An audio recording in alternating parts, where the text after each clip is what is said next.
এই মাত্র পাওয়া খবর, নেইমার ভক্তদের জন্য ব্রেকিং নিউজ। নেইমার খেলতেছেন 2024 কোপা আমেরিকা কোস্টারিকার বিপক্ষেই। বিস্তারিত জানতে ভিডিও শেষ পর্যন্ত দেখবেন।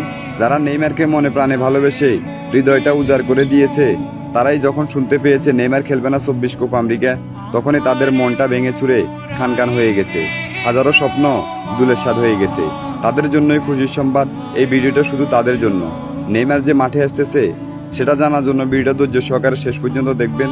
ভিডিওটা ভালো লাগলে চ্যানেলটা সাবস্ক্রাইব করে আমাদের পাশে থাকবেন। শুনতে অবিশ্বাস্য হলে এটাই সত্য।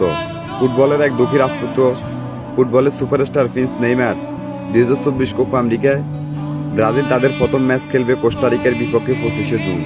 সেটা অনেকেই জানে। তবে মাস্টারমাইন্ড কোচ দরিবল জুনিয়র বেশ কিছু সাংবাদিকের সামনে দারুণ একটা ঘোষণা দিলেন। প্রিন্স নেইমার মাঠে আসতেছে কোস্টারিকার বিপক্ষে ম্যাচটি খেলার জন্য নয়, সেই ম্যাচটি উপভোগ করার জন্য। তিনি গ্যালারিতে বসেই কোস্টারিকার বিপক্ষে 5 বারের বিশ্ব চ্যাম্পিয়ন ব্রাজিল ভিনিসিয়াস জুনিয়ররা যখন লড়াই করবেন, সেই লড়াইটা তিনি গ্যালারিতে বসেই উপভোগ করবেন।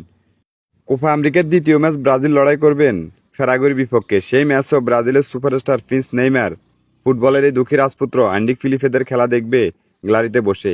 তিনি মাঠে নেমে খেলতে না পারলেও উপর থেকে তিনি সাপোর্ট দিবেন বিশ্বের বালক তরুণ অ্যান্ডিক ফিলিপে, ভিনিসিয়াস জুনিয়রের মতো তারকা ফুটবলারগুলোকে। তো এটা শোনার পরে আপনার কেমন লেগেছে, আপনার অনুভূতিটা জানাবেন এই ভিডিওতে। এবং খেলাধুলার সকল আপডেট নিউজ পেতে আমাদের চ্যানেলটি সাবস্ক্রাইব করে আমাদের পাশে থাকবেন।